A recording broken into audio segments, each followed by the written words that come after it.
Happy Holy Week, 14 Foods. How's everybody doing? I know it has been a run. We have had an awesome time. You guys crushed it in March. That's what I want to start with the great news. March was so awesome. You did such a wonderful job taking care of our guests, growing our sales, just focusing on what matters. And it was obvious. The results showed it. Our guest comments showed it. And we're just so excited with that. So first of all, thank you for an awesome March. Congratulations. I think it's our best March we've ever had. So way to go. Let's keep it rolling. As we talk about April, they always say April showers. Well, we had our share of April showers for the first half of the month. But now the sun is shining, people are flocking to Dairy Queen, and they are ready to celebrate with some treats, especially at night. I think the first thing we have to do is select the right people. Staffing is key, but not just anybody. Choose who you want to work with. Choose who you want to invest your time with. Choose who you really think you want to grow into something bigger, better, stronger. Not just for you, but for your community and for the rest of your team. Who's going to make your team better? That's step number one. Step number two is figure out a great training plan. We want you to train people. We want you to do the right things with our people. So make sure they're cross-trained. Make sure they know how to do things. Who's going to train them? How are they going to get trained? Have those conversations with your district managers. And then finally, let's cross-train them so they know how to work in multiple positions so they can be super efficient in those busy periods and they can pop around and help. So that's really key. And as we think about April, the business is shifting. We're kind of moving from more of a lunch dinner business to more of a late night business, right? That after 7 o'clock and on. So let's make sure we're adjusting schedules to make sure our aces are on when we need our best people to take care of our guests. We've really seen a decrease in our speed, but that's really only coming at night. We're still doing great during the day when our key people are on. But let's make sure we figure out how to get the right people on and staffed correctly and manage that shift for success at night. That's how we're going to keep our OSAT up. That's how we're going to keep our speed up, is the right people on at the right times to take care of our awesome guests. I know we have the right people.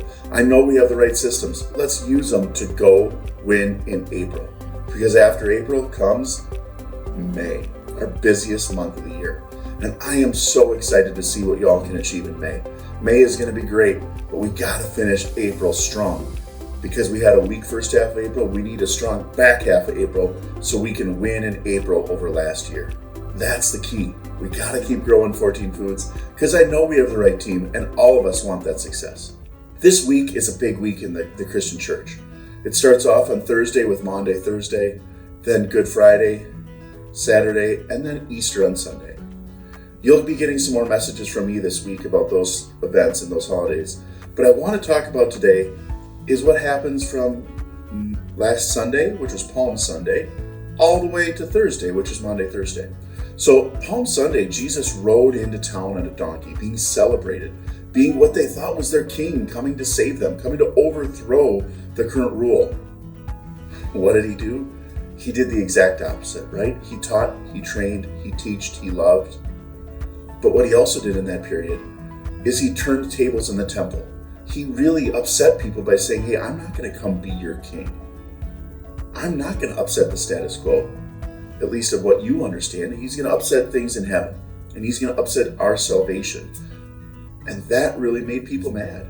So when Maundy Thursday came around, he knew that was the Last Supper. He knew that was the end of his run. But he came into town on that donkey anyway because he had to fulfill the prophecy in the Old Testament. And when he did that, he knew he had to face adversity. He knew what was coming ahead of him, unlike anybody else. But God made that sacrifice for us. Jesus on earth made that sacrifice so we can live forever. We're going to talk more about that all the rest of this week. But I thought it was so interesting. I learned actually at Bible study this morning that in the book of John, there's 5 whole chapters dedicated to those 3 days. 4 days. Sunday through Wednesday of that last week were just dedicated in the book of John, all about that time and what Jesus preached. And there's so much we learned.